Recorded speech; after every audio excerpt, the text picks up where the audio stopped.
Big Tamil பாடலுக்கு வணக்கம். இன்று நம்முடன் இணைந்திருக்கிறார் அண்ணா திராவிட மக்கள் முன்னேற்ற கழக பொதுச் செயலாளர் மற்றும் வழக்கறிஞர் திரு பசும்பொன் பாண்டியன் அவர்கள். வணக்கம் தோழர். வணக்கம் தோழர். திராவிட சிந்தாமும் சரி, திராவிட அரசும் சரி, நீங்க ஒரு வரலாறு பாத்தீங்கன்னா ஒரு 50 ஆண்டு காலம் கலைஞர் கருணாநிதியை பத்தி எழுதாத இருக்க முடியாது. இப்படி இருக்கிற சூழல்ல ஒரு பெரிய ஒரு கலைஞர், இவரை சமீப காலமா நாம் தமிழர் கட்சி தலைவர் சீமான் அவர்கள் ஒரு தகாத வார்த்தைகளால பேசி வருகிறார். நேற்று கூட அந்த அவரோட சாதியை வச்சு சண்டாளர் என்ற ஒரு பேச்சை முன்மொழிஞ்சார். எதை சொல்ல வர்றாரு அவரு? கலைஞரை எதிர்க்க வர்றாரா, இல்ல அவரோட இன்டென்ட் என்னவா இருக்கு? இதுல அவரு சாதிய வெறுக்கிறாரா இல்ல கலைஞரை வெறுக்கிறாரா? அவரோட இன்டென்ட் இதுல என்ன? தமிழகத்துடைய அரசியல் நீங்க நல்லா சொன்னீங்க. 50 ஆண்டு காலம் சொல்லி கொஞ்சம் 75 100 ஆண்டு காலம் திராவிட இயக்கம் நூற்றாண்டு விழா 1924 சுயமரியாதை இயக்கம் நூற்றாண்டு விழா நெருங்கிட்டு இருக்கோம். இந்த நூற்றாண்டு விழாவில் கலைஞருடைய அரசியல் 80 ஆண்டுகள். அவருடைய அரசியல் என்பது அவர் 13 வயதில் ஆரூர் வீதியில் ஓடி வந்த இந்தி பெண்ணை நீ நாடி வந்த கோலை நாடு இல்லை இதுவல்ல அப்படின்னு சொல்லி இந்தி எதிர்த்து போர்ப்புற நிப்பாடிய தலைவர் கலைஞர். ஆனா நீங்க பார்த்தீங்கன்னாக்கா தமிழகத்துடைய அரசியல்ல கடந்த 60 ஆண்டுகளாக அவரை எதிர்த்தவங்க தான் ஆட்சியில் இருப்பாங்க. ஒண்ணு அவரை ஆதரித்த மக்கள் திமுக ஆட்சி, கலைஞர் ஆட்சி. அவரை எதிர்த்த புரட்சி தலைவர் எம்ஜிஆர் ஆட்சி. அவரை எதிர்த்த புரட்சி தலைவர் அம்மா ஆட்சி. எப்படி பார்த்தாலும் கலைஞர் ஒரு முறை சொன்னாங்க, என் பேர் இல்லாம ஒரு நாளோட பத்திரிக்கை வந்ததுல 60 ஆண்டு காலம். ஒண்ணு கருணாநிதி வாழ்க, இல்லாட்டி கருணாநிதி ஒழிக. எப்படினாலும் கருணாநிதி பேர் இருக்கும். இதுல மாற்று கருத்தே இல்லை. இன்னும் பல ஆண்டுகள் கலைஞரோட கருணாநிதி எதிர்ப்பு அப்படின்றத எம்ஜிஆர் ஆட்சி. புரட்சி தலைவர் எம்ஜிஆர் அவர்கள் இந்த ஆட்சியை அதிமுக தொடங்கினது யாரை எதிர்த்து? யாரை எதிர்த்து தொடங்கினாரு? கலைஞரை எதிர்த்து தான் தொடங்கும். வேற ஒரு நோக்கமே அதிமுக கிடையாது. அதிமுகவுக்கு வேற கொள்கையே கிடையாது. அண்ணா ஆனால் தீய சக்தி அண்ணாவின் கொள்கையை கலைஞர் குடிதோண்டி புதைத்து விட்டார். தமிழகத்துக்கு கருணாநிதி தீய சக்தின்னு எம்ஜிஆர் தொடங்கினாரு. அப்ப என்ன? கலைஞரை எதிர்த்து தமிழ்நாட்டில் ஓட்டு போட்டிருக்காங்க, கலைஞரை ஆதரிச்சு ஓட்டு போட்டிருக்காங்க. அப்ப கருணாநிதியை மையமாக வைத்துதான் தமிழகத்துடைய அரசியல் ஆட்சி 67க்கு பின்பாக, அண்ணா மறைவுக்கு பின்பாக கலைஞர் என்ற மனிதனை வைத்துதான் ஆட்சி சக்கரம் சுழற்றப்பட்டிருக்கு. புரட்சி தலைவர் அம்மா யாரை எதிர்த்தாங்க? கலைஞர் எதிர்ப்பு. அப்ப கருணாநிதி என்ற பெயர், அவர் சொன்னது மாதிரி என்னைய கருணாநிதி என்ற பெயரு இல்லாத கருணாநிதி என்ற பெயரை வைத்துத்தான் 60 ஆண்டு காலம் தமிழகத்துடைய ஆட்சி சுழற்றப்பட்டிருக்கு. இதை புரிஞ்சுக்கிட்டார் இந்த களவாணி பெயர் சீமா. புரிஞ்சுக்கிட்டு 3 குற்றவியல் சட்டங்களை திருத்திருக்கான் ஒன்றிய அரசு. இதை எதிர்த்து பேச சொல்லுங்க. பசுவதை தடை சட்டம் ஒன்றிய அரசு கொண்டு வர்றான், அதை எதிர்த்து பேச சொல்லுங்க. மதவாத தடை சட்டம் கொண்டு வர்றான், எதிர்த்து பேச சொல்லுங்க. இதெல்லாம் விட்டுட்டு பாக்குறான். தமிழகத்துடைய அரசியல் களத்துல கருணாநிதியை திட்டினாத்தான் நம்மளை மக்கள் ஏத்துக்குருவான்னு நினைக்கிறான். ஆனா தமிழகத்துடைய கல நிலவரம் தெரியாம இருக்காங்க. எம்ஜிஆர் கலைஞரை திட்டினார், மக்கள் எம்ஜிஆரை நம்பினார்கள். அம்மா அவர்கள் அதோட வீரியமாக கலைஞர் அவர்களை திட்டினார்கள், மக்கள் நம்பினார்கள். நான் உதாரணத்துக்கு சொல்றேன். வைகோ பேசினாரு, திரும்ப தலைவர்கிட்டே போயிட்டார், நம்பல. 3வது அணியவே மக்கள் நம்ப மாட்டேன்றார். காரணம் எம்ஜிஆரை போன்று அம்மாவை போன்று எதிர்ப்பில் உறுதியாக இல்லை கலைஞர் எதிர்ப்புல. இப்ப சீமா இவ்வளவு பேசுறான்ல, நான் தலைவர் கலைஞர் போவேன், எனக்கு அப்பா எங்க அண்ணன், அதுவும் பேசிருக்கேன். தயாளமா எனக்கு அம்மா, எங்களுக்குள்ள பங்காளி சண்டைதான். இவனை ஒரு மனிதனாவே திமுகவோ கலைஞர் இயக்கமோ கலைஞர் குடும்பமும் பார்க்க மாட்டாங்க. அவங்க கலைஞர் ஜவஹர்லால் நேரு எதிர்ப்பை பார்த்தவர், வளர்ந்தவர். தமிழர்களை நான்சென்ஸ் சொன்ன நேருவை எதிர்த்த இயக்கம் திராவிட முன்னேற்ற கழகம். மூட்டை பூச்சிய மாதிரி நசிக்கிறவன் திமுக சொன்ன பக்தவச்சலத்தை கலைஞர் எதிர்த்த இயக்கம். இந்திரா காந்தியுடைய எமர்ஜென்சி எதிர்த்து அதே இந்திரா காந்தியை சென்னை மெரினா கடற்கரையில் மன்னிப்பு கேட்க வைத்த இயக்கம் திமுக. சீமாலாம் திமுகவுக்கு ஒரு சின்ன பொசுரு. இவன் பேச்சுனா ஸ்டாலின் காதுக்கும் போகாது, அவர் கண்ணுக்கும் போகாது. இவனை ஒரு ஆளாவே மதிக்க போறதும் இல்லை. ஏன்னா இவன் ஒரு பெரிய ஆள் இல்லை. பல மேடைகள்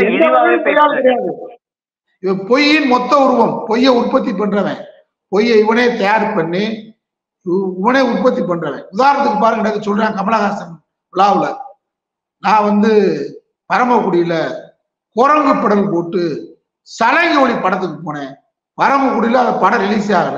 அந்த காலத்துல படம் மதுரை, கோவை, சென்னை போன்ற பெருநகரங்கள்லாம் ரிலீஸ் ஆகும் 1980 இப்படி பிரபாகரனை பத்தி நாங்கெல்லாம் பிரபாகரன் கூட இருந்து பயிற்சி எடுத்து அவருக்கு நாங்கெல்லாம் கூட இருந்தாலும் எங்களை போன்ற லட்சம் பேர் தமிழ்நாட்டில் இருக்கோம், வெளியே சொல்றது இல்லை. ஆனா இவன் அரை நிமிடம் குளத்தூர் மணிய கவிஞர் புலமை பத்திரம் செய்த மிகப்பெரிய தவறு ஒரு போட்டோ எடுத்து அனுப்பிச்சு விட்டதுதான். அதை வச்சு வண்டி ஓட்டுறான். இவன் நோக்கம் என்னன்னு கேட்டா இவன் நாம் தமிழர் கிடையாது. அந்த கட்சியை சீப்பா ஆதித்யநாத் நடத்தினார், ஒரு குறிப்பிட்ட சாதி மக்களுக்காக நடத்தினார். அவரே பின்னாடி திராவிட முன்னேற்ற கழகத்துக்கு கலைஞ்சிட்டாரு. மாப்போசி தமிழ் தேசியம் நடத்தினாரு, அவரும் பின்னாடி அதிமுக தான் அவரை மேலவைத்தில் அவர் ஆக்குச்சு. தமிழ் தேசியம் நடத்தினாலும் யாரு ஈவிகே சம்பத்து நடத்தி பார்த்தார். நம்ம ஈவிகே அப்பா காங்கிரஸ்ல போய் கரைஞ்சு போயிட்டாரு. தமிழ் தேசியம் நடத்தினாலும் கூட கரைஞ்சு போயிட்டாங்க. இப்ப இவர் ஒரு குறிப்பிட்ட நாம் தமிழர்னு சொல்லிட்டு அவர் ஒரு சாதிய கட்சியை தான் நடத்துறாரு. அந்த சாதிக்கு இவர் உண்மையா இருப்பாரா? இல்ல, கிடையாது. அந்த சாதி மக்களுக்கு யாருக்கும் எங்களை போன்ற திராவிட இயக்கத்தில்தான் அந்த மக்கள் எங்கள் சகோதரர்களாக ரத்தவர்களாக கருதி நாங்கள் வித்தியாசம் இல்லாம நாம் தமிழர் அடிப்படையில அந்த மக்களுக்காகவும் சமூக நீதிக்காக போராடுறவே திராவிட இயக்கம் நாங்க. ஆனா இவன் அந்த ஒரு தொலைக்காட்சி இருக்கு, தினசரி பெரிய தொலைக்காட்சி, அது பேர் சொல்ல விரும்பல. இவனை ஒரு பெரிய ஆள் மாதிரி ப்ரொஜெக்ட் பண்றாங்க. இவன் சாதி தலைவர்னால தான் தெரிகிறாங்க. நானும் தமிழர்களுக்காக பேசுறேன், அனைத்து ஒடுக்கப்பட்ட மக்களுக்காக பேசுறேன். தொலைக்காட்சியில எங்களை பேட்டி எடுக்க சொல்ற தொலைக்காட்சியை எடுக்க மாட்டாங்க. ஏன்னா நான் ஒரு சூத்திரன், இவரு சூத்திரன் தான், ஆனா அவங்க சாதி. அதனால தொலைக்காட்சியில கலைஞர், அம்மா, ஸ்டாலின் இவருக்கு மத்தியில இவர் ஒரு பெரிய ஆள் மாதிரி காட்டிக்கிறார். தினசரி அந்த பத்திரிகை, பிரபலமான பத்திரிகை, நம்பர் 1 பத்திரிகை, இவர் செய்தி வருது படத்தோட. அந்த அளவுக்கு என்ன போராடி இருக்காரு சமுதாயத்துக்கு வருது. சாதி பின்புலம் தானே உனக்கு, எங்களுக்கு இல்ல, நாங்களாம் சாதாரண சாமானியமான, உனக்கு சாதி இருக்கு, நீ நாம் தமிழ் சொல்லக்கூடாதுன்னு சொல்ல வர்றேன். அவருக்கு ஒரு சாதி பின்புலம் இருக்கு. தென் மண்டலத்துல தெற்கு சீமையில ஒரு மிகப்பெரிய மணல் வியாபாரி மாதம் 1 கோடி ரூபாய் கொடுக்குறாரு. சாதினால தொலைக்காட்சியில செய்தியில வர்ற, சாதினால தினசரி நம்பர் 1 பத்திரிகையில வர்ற, சாதினால 1 கோடி ரூபாய். அந்த நம்பர் 1 தினசரி பத்திரிகை, அந்த வேஸ்ட் ஆகிற பத்திரிகை இருக்கு பாத்தீங்கன்னா தினசரி, அதை விற்கிறது 1.5 கோடி ரூபாய், மாதம் 1.5 கோடி ரூபாய் பத்திரிகை தர்றாங்க. இது போக ஈழத்தமிழர்களை பிரபாகரன் அதை சொன்னார் இதை சொன்னான்னு பொய்யா சொல்லி உலகம் முழுவதும் வசூல் இவ்வளவு பண்ற பண்ணிட்டு தமிழ்நாட்டில் என்ன நினைக்கிற, கலைஞரை சாதியா பாக்குற ஒரு மைனாரிட்டி கம்யூனிட்டி. இவரு ராமதாஸ்ல என்ன நினைக்கிறாங்க, ராமதாஸ் பேசல, அவர் குறிப்பிட்ட சாதிய வன்மத்துலதான் இதெல்லாம் பேசுறாரா? சாதிய வன்மம் தான். ஆனா அவருக்கும் அவர் பிறந்த சாதிக்கும் சம்பந்தம் இல்லைன்னு சொல்றாங்க. அதுவரை எனக்கு சாதியில் நம்பிக்கை இல்லாதவன், அவரு தமிழனே இல்லைன்னு சொல்றாங்க சீமான. அவரு பிறப்பை ஐயம்னு சொல்றாங்க. அதெல்லாம் நான் உள்ள போக விரும்பல, தனிப்பட்ட தாக்குதல் ஆகும், எனக்கு தேவையில்லை. அவர் தனிப்பட்ட தாக்குதல் நடத்துறாரு. ஆனா திராவிட இயக்கத்தை சேர்ந்தவர், கலைஞரால் நாங்களெல்லாம் உருவாக்கப்பட்டவர்கள், கலைஞரின் எழுத்து பட்டறையில் உருவானவர்கள், பேச்சால் உருவான திராவிட இயக்கத்துக்காரங்க நாங்க. அல்ல, கலைஞரை தொடர்ந்து அவமரியாதையா பேசுறது ஏத்துக்கிற முடியாது. நாங்களும் பதிலுக்கு பேச வேண்டிய சூழ்நிலை வரும். எச்சரிக்கை. அந்த பேட்டியின் வாழ சொல்றேன். அவருடைய நோக்கம் என்னன்னு கேட்டா, இவர் ஒரு பெரிய சாதியாகவும், கலைஞருக்காக யார் சாதி இருக்கிறான்னு நினைக்கிறார். கலைஞர் சாதிய தலைவன் அல்ல, ஒட்டுமொத்த தமிழ் பெருமக்களின் தலைவன், ஒட்டுமொத்த திராவிட பேரினத்தின் தலைவன். மதுரையில முத்துராமலிங்க தேவர் சிலையை திறந்து வைக்கிறார். தெற்கு ஆசியா கண்டத்திலே மிகப்பெரிய சிலை முதலமைச்சர். அன்றைக்கு இருந்த குடியரசுத் தலைவர் வி வி கிரியை கொண்டு திறந்து வைக்கிறாரு. அன்றைக்கு மூக்கியா தேவர் தலைமை, லட்சக்கணக்கான மக்கள் திறந்ததை கூட சொன்னார், மக்களை நான் உங்களில் ஒருவன் சொன்னார். அதே போன்றுதான் ஒடுக்கப்பட்ட மக்களின் தலைவர் கக்கன் சிலையை மேலூர்ல திறந்து வைத்தார், நான் உங்களில் ஒருவன் சொன்னார். இந்தியாவிலேயே அம்பேத்கர் பிறந்த மாநிலத்துக்கு கூட அம்பேத்கருக்கு சட்டக்கல்லூரிக்கு பெயர் கிடையாது. இந்தியாவிலேயே சட்டக்கல்லூரிக்கு அம்பேத்கர் பெயர் வைத்தவர் கலைஞர். நான் உங்களில் ஒருவன் சொன்னார். யார் யார் பாதிக்கப்படுகிறார்களோ, அடக்கப்படுகிறார்களோ, ஒடுக்கப்படுகிறார்களோ, அடக்கப்பட்ட, ஒடுக்கப்பட்ட, தாழ்த்தப்பட்ட, பிற்படுத்தப்பட்ட ஒட்டுமொத்த மக்களுடைய சமூக நீதி காவலன் கலைஞர். அதனால நீ நினைக்கிற, சீமா நினைக்கிற சாதியா கலைஞர் யாரும் பார்க்க மாட்டாங்க, ஒட்டுமொத்த தமிழகத்தின் தலைவர். அதனால சீமான் கணக்கு தவறா போயிடும். என்னன்னு கேட்டா, திமுக பழைய திமுக இல்லை. இப்ப நாங்களாம் திமுக இருந்தோம். கலைஞருடைய அரசியலை விமர்சனம் செய்யலாம், கலைஞரை ஏற்றுக்கொள்வார், இன்றைய முதலமைச்சர் ஏற்றுக்கொள்வார், திமுக காரை ஏற்றுக்கிறார், ஜனநாயகத்துல மதிப்பு கொடுப்பார். ஆனா கலைஞரை நீ இவ்வளவு தரக்குறைவா சாதிய வன்மத்தோட அசிங்கமாக ஆபாசமாக கேவலமாக பேசுறேன்னு சொன்னா என்னை போன்ற கலைஞரால் உருவாக்கப்பட்ட ஏத்துக்கிற மாட்டான். திமுக அமைதியா இருக்கலாம். நாளைக்கு கலைஞருடைய நினைவு நாள். கலைஞர் வாழ்க்கையில முரசொலியிலையும் எந்த பொதுக்கூட்டத்துல பேசினாலும் திருமண விழால பேசினாலும் என் உயிரிலும் மேலான உடன்பிறப்புகளே அப்படின்னு சொல்லுவாரு. நான் இந்த பேட்டின் வாயிலாக திராவிட முன்னேற்ற கழக கலைஞர் உடன்பிறப்புகள் சொல்லிக்கொள்ள விரும்புவது என் உயிரிலும் மேலான உடன்பிறப்புகளே என்று நான் தழுதழுத்த குரலில் 94 வயதில் பேசினாரே அந்த தலைவரை தமிழகத்தில் ஒரு நாதாரி போய் ஒரு சாக்கடை ஒரு அசிங்கமானவன் ஆபாசமானவன் கழுத்தல பேர்வழி பேசிக் கொண்டிருக்கிறான். திமுக உடன்பிறப்பு தூக்கி விட்டாயா? வன்முறையை நம்ம தூண்ட வேண்டாம்னு நினைக்கிறேன். வன்முறையை நான் தூண்டல. திமுக தொண்டை எங்க போன நாளை தலைவருடைய நூற்றாண்டு, நாளை தலைவருடைய நினைவு நாள், உடன்பிறப்பே என்று அழைத்தாரே அந்த உடன்பிறப்புல எங்க? நாங்க பழைய திமுக அனுமதிக்க மாட்டோம். கருத்து சுதந்திரத்தை ஏற்றுக்கொள்வோம். அண்ணா சொன்ன மாதிரி எழுத்துக்கு கருத்துக்கு கருத்து மோத தயார், பேச தயார். நீ அந்த பாட்டை நீ பாடுவியா? நாங்க பாடவா? நீங்க அனுமதிக்கிறீங்களா? நான் சீமானை பத்தி பாடவா? பாட முடியும். காலையில அந்த பாட்டை கேட்ட உடனே அது நைட்டு தூங்குற வரை அந்த பாட்டு எங்களுக்கு மனசுல அப்படி பதிஞ்சுட்டே வரும். அது பாடிட்டே இருப்போம் நாங்கெல்லாம். அந்த பாட்டை வச்சே விமர்சனம் பண்றாரு. கள்ளக்குடி என்பது எவ்வளவு பெரிய வரலாறு. நீங்க நாகூர் அந்த பாட்டை பாடும் போதே நாங்கெல்லாம் பள்ளிக்கூடத்து மாணவன். அந்த பாடு எங்க கேட்டாலும் நிற்போம். டால்மியா உரம் என்ற வட இந்திய பேரை மாற்றுவதற்காக தலை வைத்து படுத்த தலைவன். நீ தமிழ் தமிழ் பேசிட்டு ஒரு ஜாதியத்துக்கு நிக்கிற. இல்ல மூச்சுக்கு தமிழ் தமிழ் தமிழ்ன்றாரு. கலைஞரை விமர்சிப்பது ஒரு தமிழை விமர்சிப்பது அர்த்தமாவாதா? தமிழர்கள் ஏத்துக்கிறாங்களா இதை? எந்த தமிழும் ஏத்துக்கிற மாட்டான். தமிழ்நாக பிரதமர் ஏற்றுக்கொள்ள மாட்டான் சீமான் நடவடிக்கையை. சீமானுடைய நடவடிக்கையை தமிழ்நாக பிரதமர் ஏற்றுக்கொள்ள முடியாது. உண்மையான தமிழன் இன்னும் சொல்ல வேண்டாம், இதை ஏற்றுக்கொள்ளுகிறவன் என்பவர் அவன் மீது எனக்கு பிறப்பின் மீது ஐயம் சொல்லுங்க. ஏன்னா விமர்சனம் பண்ணலாம். தடுமாற்றங்கள் அரசியல் இருந்திருக்கும். ஜனநாயக இயக்கம் சில நேரத்துல விட்டு கொடுத்துருக்கலாம், போயிருக்கலாம். அதை விமர்சனம் பண்ண சுட்டிக்காட்டு. நீ பேசுற அளவுக்கு கலைஞருடைய உயரம் எவ்வளவு, கலைஞருடைய ஆற்றல் எவ்வளவு, அவருடைய உழைப்பு எவ்வளவு. அதனால கலைஞரை பேசினால் தான் பெரிய ஆள் ஆகிறான்னு நினைக்கிறான். இந்த இடத்துல திமுக உடன்பிறப்புல கேட்கிறேன், நீங்க அனுமதிக்காதீங்க. கலைஞர் ஒரு முறை சொன்னார், இந்தி எங்கே இருக்கிறதோ, தமிழகத்தில் இந்தி எழுத்து எங்கே இருக்கிறதோ அங்கே தமிழ் இல்லை என்று பொருள், திமுக இல்லை என்று பொருள் சொன்னாரு. நான் திமுக உடன்பிறப்புகளுக்கு சொல்லிக் கொள்வேன், சீமான் எங்கே கலைஞரை இழிவாக பேசுகிறானோ அதை நீங்கள் அனுமதித்தால் அங்கே தமிழ் இல்லை என்று பொருள், திமுக இல்லை என்று பொருள் தான் நான் சொல்ல முடியும். இனிமே அனுமதிக்க கூடாது. கலைஞரை மட்டும் விமர்சிக்கல, கூட பயணிக்கிற சொந்த கட்சி இருக்கிறவங்களே விமர்சிக்கிறார். நீங்க அதை நீங்க பாத்தீங்கன்னாக்கா எங்க அதிமுக தகவல் தொழில்நுட்ப பிரிவுல ஒரு பாட்டு எழுதியிருக்காங்க. அதை உங்க அனுமதியோட அதை சொல்லிடுறேன். அப்படி பாருங்க. என்ன சொல்றாரு, அவர் என்ன சொல்றாரு, கள்ளக்காயமோ சொல்லி அந்த பாட்டை சொல்றாரு. எனக்கு அதெல்லாம் கள்ளக்குடி கொண்டதா அவருமே தவிர இவர் பாடுறது எங்க மனசுல நிக்காது, இதயத்துல நிக்காது. இப்ப எங்க அதிமுக தகவல் தொழில்நுட்ப பிரிவுல ஒரு பாட்டு, முடிச்செவிக்கு சீமானே கள்ளத்தன சாமானே சைமனு பேரத்தானே சீமான் மாத்திக்கிட்ட சாமானே, சாமானுக்கு சீமானு பேர் வச்சது யாரு, அவனை காரி துப்புது ஊரு, அந்த வண்டவாள சிரிக்கி அவ பெத்து வச்ச பொறுக்கி ஊரெல்லாம் நறுக்கி போடு முன்னே நிறுத்தி மகனை காத்துடேண்டி சிரிக்கி எழுதுறாங்க. இதை ஏத்துக்கிற முடியுமா? உங்க அம்மாவுக்கு கை விழுது, வண்டவாள சிரிக்கி பொறுக்கி. நேற்று விஜயலட்சுமி பேசுது, அதுக்கு என்னைக்காவது பதில் சொல்லிருக்கியா? சரியான ஆம்பளை தன்மானம் உள்ளவனா இருந்தா, சுயமரியாதை இருந்தா விஜயலட்சுமிக்கு பதில் சொல்லு. அதை என்ன சொல்றான், போற போக்குல அவங்க மனைவி சொல்லிச்சான், 1000 பொம்பளை இருக்கு அவங்க கட்சியில, இந்த மூஞ்சிதான் கிடைச்சிச்சான். இது ஒரு பொம்பளை அவங்க சம்சாரம், இது ஒரு குடும்பமா? ஒரு மனைவி சொல்லுதாங்க, விஜயலட்சுமியை பார்த்து சொல்லிச்சா உங்க மனைவி கையில் விழி இவர்கிட்ட 1000 பொம்பளை அவங்க கட்சியில இருக்கா. அப்ப நல்ல பொம்பளைல கூட இல்லங்க. நான் தவறா எதையும் இட்டுக்கட்டி சொல்லல உங்களுக்கு, நான் எதையும் கிரியேட் பண்ணல, வந்த செய்தியை தான் சொல்றேன்.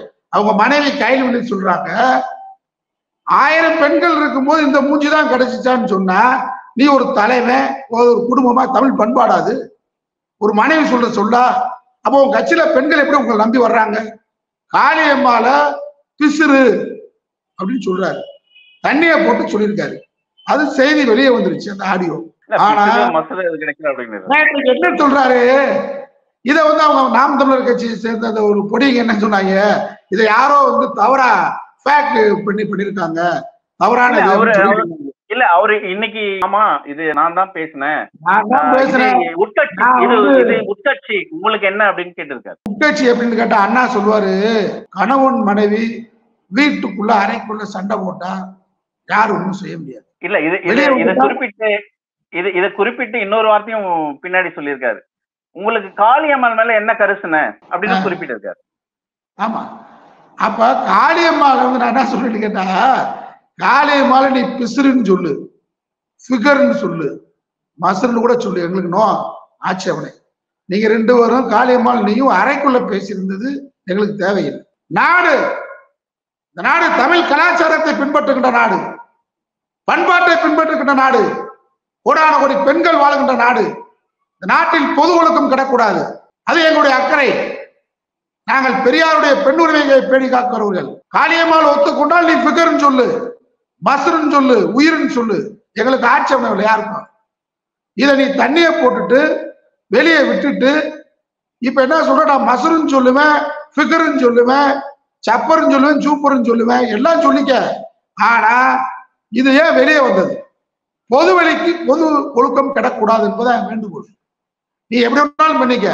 விஜயலட்சுமி ஒரு பொம்பளை 5 வருஷமா என்னை அசிங்கப்படுத்துறான்ற. யார் அசிங்கப்படுத்துறா? அந்த பெண்ணை வந்து உன்னால அடக்க முடியல. ஏன் அடக்க முடியல? ஏமாத்திட்ட. ஏமாத்துறதுனால அவங்க பேசுறாங்க, பொது வழியில பேசுறாங்க. பொது வழியில் உன்னை பேசுவதை நாங்க அனுமதிக்கல. ஆனா அதே இடத்துல பாதிக்கப்பட்டவங்க நீதி கேட்கிறாங்க, நீதியின் குரலாக ஒழிக்கிறாங்க. அதுக்கு நம்ம என்ன பண்ண முடியும்? இது எல்லாம் வந்து பொது சீர்கேட்டை, பொது ஒழுக்கத்தை சீமா கெடுக்கிறாரு. போற போக்குல சொல்றாரு, காளியம்மா விஷயத்த போற போக்குல சொல்றாரு, குடிப்பேன், நான் ஃபிகரு, மசுரு, நான் நினைச்சா எப்படி வேணாலும் செய்வேன்னு சொன்னா என்ன அர்த்தம்? இது கலிசால பேச்சு இல்லையா? இந்த கட்சி தொண்டர்கள் எப்படி அனுமதிக்கிறாங்க? அவதான் கட்சி தொண்டர்களை பார்த்து அவங்க மனைவி சொல்றாங்க, 1000 பெண்கள் அவங்ககிட்ட இருக்காங்க, இந்த மூஞ்சியை ஏன் பார்த்தேன்னு சொல்றாங்கன்னா அந்த பெண்கள் ஏன் அங்க இருக்காங்க? அப்ப நாம் தமிழர் கட்சி பெண்களை பூரா சீமான் பார்த்துக் கொள்வாரா? அதான கைலியின் பேச்சு. அதை அங்க இருக்கக்கூடிய நாம் தமிழரின் சகோதரிகள் ஒத்துக் கொள்கிறார்களா? ஒரு அரசியல் கட்சியில இதுக்கா போனீங்க? தம்பிகளை தங்கை என்று அழைத்து விட்டு காளியம்மாளை ஃபிகர் என்று சொல்வதும், அதை பொதுவெளியில் குடிபோதையில் அந்த செய்தியை வெளியிடுவதும், அதை கேட்டால் காளியம்மாளை நான் மசுருன்னு சொல்லுவேன், உசுருன்னு சொல்லுவேன், ஃபிகர்ன்னு சொல்லுவேன், நீ யாரான்னு கேட்கிற. அதே போன்றுதான் விஜயலட்சுமி விவகாரம். பொதுவெளிக்கு வரக்கூடாது, குடும்ப சண்டை, உட்கட்சி சண்டை இல்லை. உட்கட்சி சண்டைனா நீ உள்ள வச்சுக்க, வெளியே கொண்டு வராத, பொதுவெளிக்கு வராத. ஒரு குடிகாரனா இருக்கிறான், ஒரு பாலியல் வழக்கு ஒரு மேல இருக்கு. அந்த வழக்குக்கு நாம் தமிழர் கட்சி தொண்டர்களையாம் திரட்டி, ஒரு அரசியல் வழக்கு கிடையாது, ஒரு பெண் கொடுத்த, விஜயலட்சுமி கொடுத்த பாலியல் வழக்கு வளசரவாக்க காவல் நிலையத்திற்கு 100 கணக்கான நாம் தமிழர் கட்சி தொண்டர்களை இதுக்காக கட்சி நடத்துற. அண்ணா அழைத்தார் எழுச்சினார், தூத்துக்குடி துறைமுகம் நோக்க வேண்டும், சேலத்திலே இரும்பாலை வேண்டும், தம்பிமார்களே வாருங்கள், தமிழா இன உணர்வுகள் பெரியார் அழைத்தார், கலைஞர் அழைத்தார், வன்முறை தவிர்த்து வறுமை வெல்லுவோம், ஆதிக்க இந்திய எதிர்ப்போம், இப்படிதான் அழைச்சிருக்காங்க. ஆனா இவன் வாருங்கள் வளசரவாக்கம் காவல் நிலையத்திற்கு, தம்பிமார்களே வாருங்கள், என் மீது பாலியல் புகார், நான் ஒரு பெண்ணை ஏமாற்றி விட்டேன், தங்கையிலே வாருங்கள் வாருங்கள். இதுக்கு ஒரு கட்சி பாலியல் புகாருக்கு துணை போறதுக்கு அங்க போய் சீமான் வாழ்க, எதுக்கடா வாழ்க? விஜயலட்சுமி மாதிரி பெண்களை ஏமாற்றி கற்பழிச்சு அந்த பெண்ணுகிட்ட இருக்கிற நகை பணம் அனைத்தையும் பிடுங்கி விட்டு நடுத்தர நிப்பாட்டி இருக்க. நடுத்தர நிப்பாட்டி சாட்டை தோடு அனுப்பிச்சு விட்டு 50,000 ரூபாய் கொடுத்துருக்க. அவ எதுக்கு இந்த வேலை பார்க்கறான்? அதுக்குதான் மாமா வேலைன்னு சொல்றாங்க. எதுக்கு இந்த வேலையெல்லாம்? இதுல வந்து மனைவியும் கூட்டு போயிருக்கான். ஒரு பாலியல் வழக்குக்கு நீங்க தமிழ்நாட்டுல இந்தியாவில எந்த அரசியல் கட்சி தலைவர் வாது இப்படி ஒரு நிலைமை இருக்கான்னு பாருங்க. காவல் நிலையத்துக்கு இப்ப நாங்களும் போயிருக்கோம், வழக்கு இருக்கு, கவர்னர் எதிர்த்து பேசின வழக்குக்காக போயிருக்காங்க, கூட்டு போறாங்க. ஒரு அரசியல் ரீதியான வழக்கு இதுவரைக்கும் சீமான் போறாரா? பாலியல் வழக்கு என்னை கைது பண்ணிப்பார். திமுக அரசு ரொம்ப மோசம். பிரார்த்தல் கேஸ்ல பாலியல் வழக்குல 100 தூக்கி போடணும். ஊருக்கு 10 பேர் இல்ல, அடிச்சு தூக்கி உள்ள போட்டா நாம் தமிழ் கட்சிக்காரன் என்று ஒருத்தர் வெளியே வர மாட்டான். ஏன் அதை திமுக செய்ய மறுக்கிறாங்கன்னு எனக்கு தெரியல.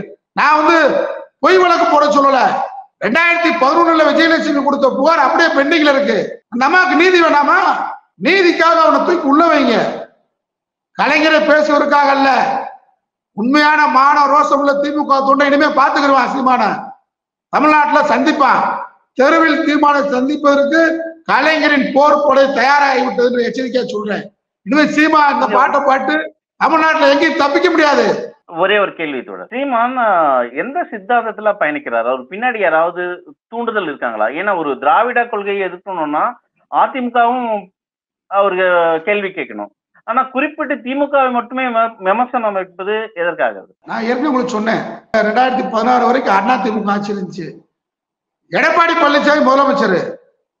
ஆனா எடப்பாடி பழனிசாமி விமர்சனம் பண்ண மாட்டாரு. எங்க சித்தப்பா. அதுதான் ஏன் அவர் பின்னாடி யாராவது இருக்காங்களா? இது நீங்க கலைஞரை பேசுன மாதிரி வன்னியர் நம்மளுடைய ராமதாஸ பேச சொல்லுங்க பாப்போம். எங்க ஐயான்னுவான். ஏன்னா வன்னியர் தூக்கி போட்டு வெட்டி போடுவான். நீங்க ஜாதி பாக்குறானா இல்லையா? இந்த இடத்துல மறுக்கிறீங்களா? ஓபிஎஸ் பேச சொல்லுங்க, தெற்கு சீமைக்கு வந்தா வெட்டி போட்டுருவான். இல்ல நம்ம சாதி வன்முறை பேச வேண்டாம். இல்ல வன்முறை சொல்லல. நீங்க எடப்பாடியை பேசுங்க, எடப்பாடியை சித்தப்பாண்டுவான். நீங்க நான் சொன்னதெல்லாம் பொய் இல்ல. எடப்பாடி சித்தப்பா குங்கு கவுண்டர் போன அடிச்சு போடுவான். அதனால சித்தப்பா, ஓபிஎஸ் சின்னையா, நம்ம ராமதாஸ் ஐயா, இதே பாட்ட ராமதாஸ் எடுத்து பாடு பாப்பி பாடு. அப்ப என்ன நினைக்கிறேன், கலைஞருக்கு ஜாதி பின்னணி இல்ல. இப்ப நான் கடுமையா பேசுறேன், கலைஞருக்கு பேனா வைக்க கூடாதுன்னு சொல்லி அந்த மேடையிலே ஏறி உன் மண்டைய உடைப்பேன்னு சொன்னேன். ஏன் என்னைய பேச சொல்லுங்க? மதுரைக்கு வந்துட்டு போக முடியாது. ஒரு அரசியல்ல சாதி ரொம்ப முக்கியம்னு சாதி பின்னணிய பாக்குறான். அவன் ஒரு பெரிய சாதி நினைக்கிறான். அவன் சாதி கலத்தை உருவாக்க நினைக்கிறான். இப்ப நீங்க அவன் கட்சியில இந்த இடுபவனம் கார்த்திக்னு ஒரு தம்பி, அவர் ஒரு இலங்கை பெண்ணை கற்பழிச்சிட்டார். அவன் போய் கேட்கிறான், இந்த தம்பி நான் கற்பழிச்சு அந்த பெண்ணவே திருமணம் முடிச்சுக்கலாம், நியாயமானது. அதுக்கு என்ன பதில் சொல்றான் தெரியுமா? உன் குடி வேறு, அவங்க குடி வேறு, அதனால திருமணம் முடிக்காதுன்றான். அப்ப என்ன அர்த்தம்? தமிழ்நாட்டுல குடிப்பெருமை பேசணும்னு சொல்றான். நாங்க சீமான பி டீம் சொல்றோம், பாரதிய ஜனதா பி டீம். ஏன் சொல்றோம்?